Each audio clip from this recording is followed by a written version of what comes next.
Começa agora um programa que traz tudo sobre o livro mais lido em todos os tempos. Apresentamos O Som do Livro.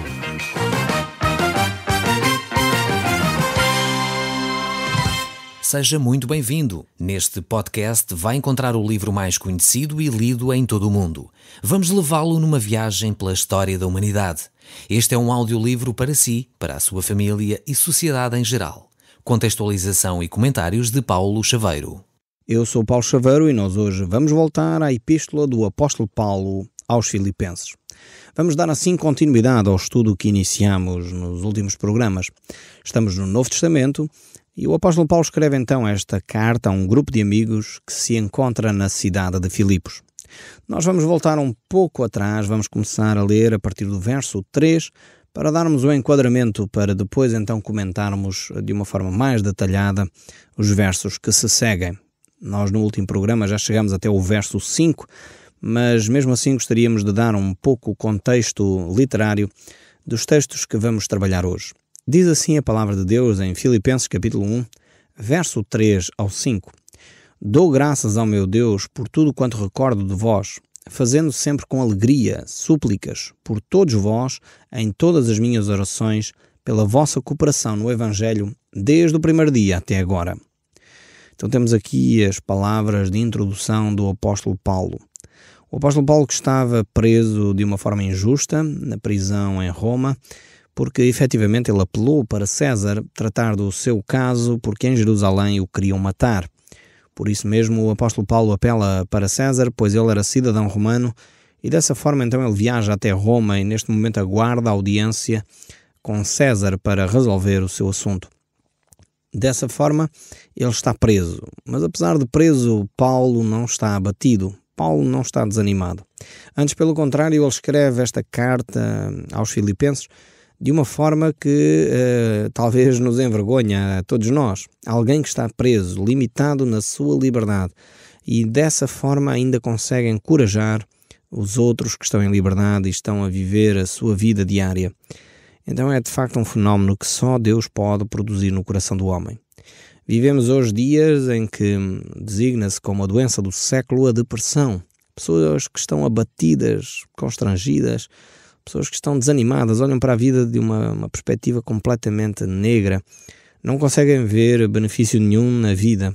E de facto precisamos, como diz o apóstolo Paulo no livro de Romanos, capítulo 12, precisamos transformar a nossa mente.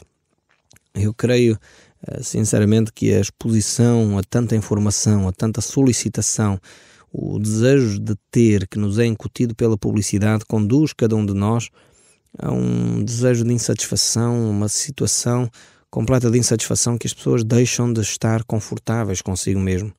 Creio que necessitamos hoje em dia de reformular as nossas agendas, reformular a nossa mentalidade, mudar a nossa maneira de encarar a vida para podermos viver vidas mais tranquilas, para podermos olhar para a vida numa perspectiva mais otimista, numa perspectiva mais positiva. O otimismo, não estou aqui a falar de uma atitude que vai camuflar a realidade. Infelizmente, às vezes, encontro pessoas que procuram ser tão positivistas, e não é disto que eu estou a falar, mas procuram ser tão positivistas que até negam a realidade. O apóstolo Paulo não estava a negar a realidade. Simplesmente ele estava com uma atitude em que não se estava a deixar abater. Mesmo as circunstâncias difíceis ele podia encontrar aspectos positivos, e é esta maneira de ver a vida, esta maneira de estar, que efetivamente nos faz caminhar para a frente, nos mantém alegres, nos mantém felizes, porque efetivamente a felicidade não depende só das circunstâncias. Então o apóstolo Paulo estava com esta atitude, apesar de preso, mantinha o ânimo elevado, sabia que a sua vida estava nas mãos de Deus e que mal algum lhe poderia suceder se Deus não o permitisse. Então, ele estava consciente de que estava ao serviço de Deus e aproveitava todas as oportunidades. Talvez alguns daqueles que nos estão a ouvir, que estão em presídios do nosso país, talvez precisam ter esta atitude. Talvez estão detidos por algum motivo, estão a aguardar julgamento ou outra coisa, mas não vale a pena ficar de rastros, não vale a pena ficar desanimado. Vale a pena sim manter uma atitude coerente, manter uma atitude séria, procurar encontrar Deus, procurar encontrar de facto uma possibilidade de viver o melhor dentro das situações que estamos a viver. Mesmo nos privando a liberdade física, podemos ser livres quando Cristo efetivamente nos liberta por dentro. E podemos reconhecer as nossas falhas, podemos reconhecer aquilo que erramos, e talvez estamos a pagar por isso, mas não necessitamos ficar angustiados toda a vida. Cristo veio para nos libertar, mesmo nessas circunstâncias. E essa liberdade é uma liberdade espiritual, não uma liberdade meramente física, mas uma liberdade espiritual que Deus veio para realizar em nós. O verso 4 ainda prossegue dizendo, fazendo sempre com alegria, vejam bem a atitude do apóstolo, fazendo sempre com alegria súplicas por todos vós em todas as minhas orações. Então uma das coisas que a Bíblia nos recomenda a fazer, mesmo estando limitados na nossa mobilização geográfica, no podermos talvez sair de casa, no podermos nos deslocar livremente para aqui ou para ali, uma das coisas que nós podemos fazer, sem dúvida alguma, é súplicas e orações. Podemos orar, interceder por aqueles que estão carenciados, aqueles que são necessitados. Podemos orar pelos pastores, pelos líderes espirituais, pelos bispos. Podemos orar, de facto, pelas pessoas que estão em liderança nas comunidades. Podemos orar por aqueles que estão a ser perseguidos e maltratados por causa do Evangelho de Jesus Cristo. E muitos países, como o Sudão, China e outros, onde as pessoas estão a ser perseguidas pelo simples facto de crerem em Deus, precisamos de orar por essas pessoas para que elas possam encontrar a paz de Deus que excede todo o entendimento. Por isso a oração é a única forma que efetivamente nós nos sentimos livres. Podemos nos deslocar a qualquer ponto do globo através da nossa oração. Eu não sei se acontece consigo, eu gosto de ter o mapa mundo perto de mim e olhar de vez em quando para o mapa mundo e orar por aqueles países. A maior parte dos países eu não conheço, não visitei, nunca viajei assim tanto para conhecer países que estão longe de nós, como o Vietnã, países na Ásia, como Sri Lanka, países como a Índia e outros, que muitas vezes o cristianismo ainda não penetrou naquela sociedade. Países como o nosso, países como a Europa, onde o cristianismo está claramente posto de lado, as pessoas vivem num secularismo, num materialismo em que Cristo foi posto claramente na prateleira, é uma coisa da história, é uma coisa dos pais, é uma coisa dos avós. Precisamos de orar pela nossa nação para que ela encontre a pessoa de Deus. E quando nós fazemos isso é como se viajássemos, como se caminhássemos pelo nosso país, como se caminhássemos pelo mundo. É por isso que o apóstolo Pedro nos diz que nós somos sacerdócio real. Ele diz na sua primeira carta, no capítulo 2, no verso 9, ele diz: vós, porém, sois raça eleita, sacerdócio real, nação santa, povo de propriedade exclusiva de Deus, a fim de proclamardes as virtudes daquele que vos chamou das trevas para a sua maravilhosa luz. Vejam bem este texto é tremendo, este texto aqui do apóstolo Pedro. Vejam que Deus nos chama raça eleita, ou seja, aqueles que são chamados filhos de Deus são uma raça especial, uma raça eleita por Deus. São também um sacerdócio real, ou seja, qual era a função dos sacerdotes? A função dos sacerdotes era interceder pelo povo, era levar o povo a ter um relacionamento com Deus. Agora o que o texto bíblico está a dizer é que você, eu e qualquer outro cristão passa a ser sacerdote. Aqui temos uma bomba espiritual. Provavelmente você está a ficar baralhado. Então, mas os sacerdotes não são aqueles que são pagos pela igreja? O que o texto bíblico diz é não. Todos aqueles que são filhos de Deus são sacerdotes de Deus, são sacerdotes reais, são aqueles que fazem com que o Evangelho de Jesus Cristo chegue ao mundo. Eu sei que isto é uma discussão tremenda em termos teológicos, foi isso que dividiu no século XVI a Igreja, porque alguns achavam que o sacerdócio era só para alguns, assim uns iluminados, mas a Bíblia mostra claramente que o sacerdócio é universal, ou seja, todo aquele que é cristão, todo aquele que é filho de Deus é um sacerdote, é alguém que tem a responsabilidade de ligar aqueles que não conhecem Deus a Deus. Então todos nós temos a responsabilidade de ser um sacerdote. Você é um sacerdote. Você que me está a ouvir é um sacerdote, já aceitou Jesus Cristo como Senhor e Salvador. E isto é uma transformação na nossa mentalidade, porque assim percebemos que não são só os líderes espirituais que são pagos pela Igreja que têm a responsabilidade de fazer o trabalho espiritual. Não. Todos nós somos designados por Deus como sacerdócio real, como nação santa, um povo de uma propriedade exclusiva de Deus. E qual é o objetivo deste povo? Proclamar as virtudes de Deus, proclamar aquilo que Deus fez em nós, por nós e continua a fazer. Então você é bem-vindo a este grupo de sacerdotes, aqueles que trabalham para a glória de Deus. E o verso 5, que nós já lemos e volto a ler, diz: pela vossa cooperação no Evangelho desde o primeiro dia até agora. Aqui o apóstolo Paulo reforça esta ideia que o apóstolo Pedro deixou. De facto, todos nós somos cooperadores na obra de Cristo. Todos nós somos cooperadores nesta ação de levar o Evangelho àqueles que não o conhecem. É por isso que quando lemos as cartas que foram escritas às igrejas da Ásia, no livro do Apocalipse, lá o último livro do Novo Testamento, Jesus a falar, ele diz: eu conheço as tuas obras. É interessante ver aqui o texto bíblico mostrando que Deus está atento àquilo que nós fazemos. É fundamental cada um de nós proclamar o amor de Deus aos outros. Se nós temos este amor tão precioso para nós, se nós gostamos tanto deste amor, gostamos tanto de sentir-nos bem, gostamos tanto de sentir esta paz de Deus que inunda o nosso coração quando ouvimos a sua palavra, não podemos ser egoístas ao ponto de guardar isto só para nós. Precisamos de proclamá-lo aos outros que não têm esta paz. Então é simples, é dizer: olha, eu tenho ouvido um programa de rádio que me tem dado uma paz, que inunda o meu coração, que ouço a palavra de Deus e fortalece a minha fé. Vários testemunhos nós temos recebido do país inteiro de pessoas a dizerem isto. E tem pessoas indo muito mais longe. Algumas delas sentem uma paz tão intensa que gravam os programas da rádio, o Som do Livro, e depois oferecem aos amigos. Isto era algo que eu nunca me lembraria de fazer, sinceramente. Tenho que tirar o meu chapéu às pessoas que fazem isto. Fico muito gratos também pela consideração que têm, por aquilo que têm recebido da parte de Deus, através de mim e do programa do Som do Livro, porque de facto é algo fantástico. As pessoas que fazem isso, várias pessoas que eu conheço, outras que não conheço, telefonaram-me a dizer que estão a fazer isso do norte ao sul do país, a gravar os programas do Som do Livro para dar aos amigos, para que eles possam de facto ouvir a palavra de Deus.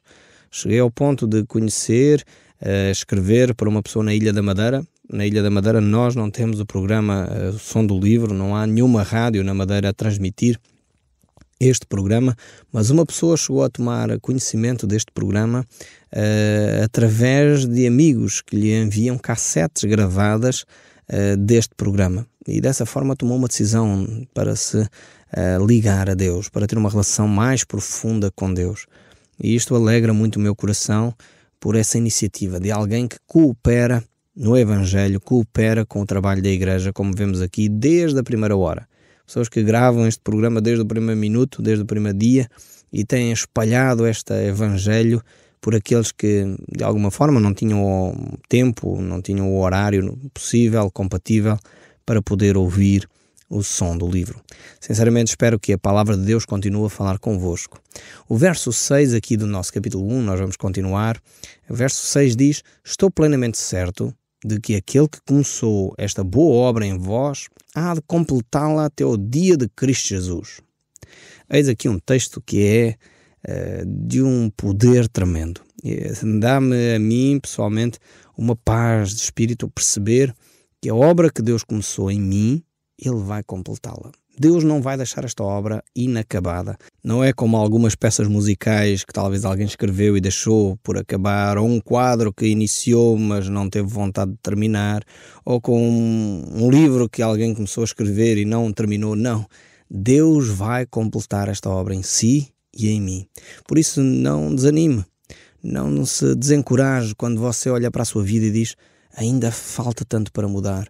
Ou talvez olha para a vida de algum amigo seu, de alguém próximo de si, que você gostaria de ver já tão diferente. Deus vai completar esta obra até o dia de Cristo. E esta é uma promessa fantástica que nos dá ânimo para continuar, que nos dá ânimo para perceber que Deus vai moldar o nosso caráter. Deus não desiste de nós. Muitas vezes nós desistimos de Deus, mas Deus não desiste de nós. Não há nada que nós possamos fazer que vá a desanimar a Deus. Não, Deus diz, eu peguei nesta pessoa, eu iniciei um trabalho nele, eu comecei esta obra nele, eu vou completá-la até o dia de Cristo. Eu espero que, sinceramente, para si seja tão encorajador ouvir estas palavras quanto é para mim. Porque a mim percebo assim que, afinal, ainda há muito para mudar, é verdade, na minha vida. Há muitas coisas para mudar, mas é importante para mim perceber que Deus não desistiu de mim. Deus continua a olhar por mim, para mim, e continua a dizer, eu vou ainda transformar esta área na tua vida. Há áreas de pecado que precisam ser mudadas. Deus vai continuar com amor, com carinho, com disciplina, com firmeza, a mudar aquilo que é pecado, a retirar, através da ação do seu Espírito Santo em mim e em si, essas áreas de pecado. Deus vai continuar a moldar o seu caráter, Deus vai continuar a moldar a sua maneira de pensar, a sua maneira de dizer as coisas. Deus vai completar esta obra. Não desanime, porque a ação de Deus ela é poderosa em nós. Por isso é que nós podemos dizer aquilo que o apóstolo Paulo diz no livro de Efésios, no capítulo 3, no verso 20, ora aquele que é poderoso para fazer infinitamente mais do que tudo quanto pedimos ou pensamos, conforme o seu poder que opera em nós. Este é o nosso Deus. É o Deus que opera em nós muito para além da nossa capacidade intelectual. É o Deus que opera em nós muito para além da nossa compreensão. É este Deus que vai continuar a trabalhar na sua vida e na minha para nos fazer cada vez mais semelhantes a Cristo. Então alegre-se com esta promessa de Deus, perceba que mesmo assim há esperança na sua vida, na minha vida, talvez na vida do seu cônjuge, na vida dos seus filhos. Deus não desistiu de cada um de nós. Graças a Deus por isso, graças ao nosso Senhor Jesus Cristo. O verso 6 e 7 ainda nos diz, aliás, é justo que assim pense de todos vós, porque vos trago no coração, seja nas minhas algemas, seja na defesa e confirmação do Evangelho, pois todos sois participantes da graça comigo. Que o apóstolo Paulo, mais uma vez, relembra a estes irmãos em Filipos um grande ânimo que eles lhe deram por crescerem na graça que é em Cristo Jesus. E, de facto, não há maior privilégio do que aqueles que trabalham na obra de Deus poderem ver as pessoas a darem passos significativos na sua própria vida para caminharem em direção a Deus. Assim como também não há, de facto, algo mais desanimador do que ver um cristão que, pela vida, pelos anos de cristianismo, já poderia estar muito mais desenvolvido, mais maduro espiritualmente e continua a ter necessidades, como o próprio apóstolo Paulo diz, de leite, como um bebê. Já teria idade para ir à tropa, mas continua a beber leitinho e a ter necessidade de se lhe mudar as fraldas. Então é fundamental percebermos que o crescimento espiritual alegra aqueles que estão a trabalhar com essas pessoas, que estão a alimentá-los. Eu fico grato a Deus quando recebo notícias vossas a escreverem, olha, Paulo, estou agora a tomar a decisão de ser batizado porque de facto compreendi que o batismo é algo que deve acontecer depois de eu entregar a minha vida a Cristo. Recebemos cartas de pessoas a dizer isso. Olha, Paulo, tomei a decisão, não frequentava igreja nenhuma, tomei a decisão agora de começar a frequentar uma igreja próxima da minha casa. Olha, Paulo, estou grato a Deus pelo programa O Som do Livro, porque de facto agora comecei a ler a Bíblia. Coisas deste género entusiasmam o nosso coração, dão-nos coragem para continuar. Ainda a semana passada recebemos telefonemas de pessoas a dizer exatamente isso, a dizer que estão entusiasmadas com a palavra de Deus porque têm ouvido diariamente o som do livro. Por acaso sintonizaram o nosso programa e desde aí não têm perdido um único programa porque ele serve como alimento espiritual. Eu fico muito grato a Deus por aquilo que Ele está a fazer em vós e por vocês me escreverem, telefonarem, para nós podermos receber algum feedback daquilo que Deus está a fazer. A nossa grande recompensa, podemos dizer assim, o nosso grande alvo é ouvir de facto aquilo que Deus está a fazer, as maravilhas de Deus na vossa vida. Quando vocês escrevem, então faz todo o sentido para nós. Talvez você já pensou em escrever um dia e disse, talvez não vale muito a pena, não tenho muito para contar. Não penso assim. Para nós é extremamente importante receber a vossa correspondência, é extremamente importante ouvir os vossos telefonemas, porque de facto essa é a grande alegria do nosso coração, é perceber aqui na rádio que de facto Deus está a agir na vossa vida. De outra forma, nós às vezes pensamos, será que A comunicação que estamos a fazer chega bem, não chega bem, as pessoas estão a entender a palavra de Deus, não estão a entender, e é na medida que nos escrevem, que nos telefonam, que nós vamos percebendo que sim, este Evangelho de Cristo Jesus está a transformar o tecido social do nosso país, está a transformar o coração do nosso povo. E isso nos alegra profundamente. O verso 8, nós vamos lê-lo de novo e vamos olhar a partir do verso 7 para poder dar então um enquadramento para que este verso 8 faça mais sentido, e diz assim: aliás, é justo que eu assim pense de todos vós, porque vos trago no coração, seja nas minhas algemas, seja na defesa e confirmação do Evangelho, pois todos sois participantes da graça comigo. Pois minha testemunha é Deus, da saudade que tenho de todos vós, da eterna misericórdia em Cristo Jesus. Vemos que o apóstolo Paulo estava longe, estava preso em Roma, e ele tinha este amor profundo por aquela comunidade. Aliás, Jesus Cristo diz que é o amor que faz a distinção daqueles que são discípulos de Jesus daqueles que não são. Então esta é a marca distinta. Precisamos manifestar o nosso amor, precisamos manifestar o nosso afeto.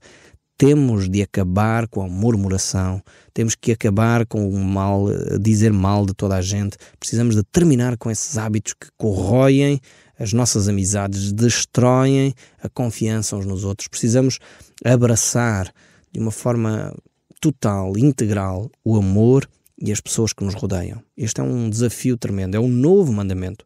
Você precisa ouvir a palavra de Deus. Como Jesus dizia, aquele que tem ouvidos, ouça o que o Espírito diz às igrejas. Então é o amor. O amor vale a pena ser trabalhado, vale a pena ser dedicado tempo a esse afeto tão importante que é o amor. O verso 9 ainda diz: e também faço esta oração, que o vosso amor aumente mais e mais, em pleno conhecimento e toda a percepção. Então temos aqui, de novo, o apóstolo Paulo preocupado com o quê? Com o amor. Então você está a ouvir talvez isto, é uma novidade para si, ou talvez não, porque às vezes o amor é difícil. Basta você ler 1 Coríntios capítulo 13. 1 Coríntios capítulo 13 é um hino fantástico ao amor. E vale a pena perceber o que significa amor ali. É o amor, tudo sofre, tudo crê, tudo espera, tudo suporta. Este é o amor de Deus. E só Deus pode colocar um amor assim no nosso coração. Eu espero sinceramente que o amor possa crescer mais e mais no seu coração a cada dia que passa. O Som do Livro, uma produção da Rádio Transmundial de Portugal.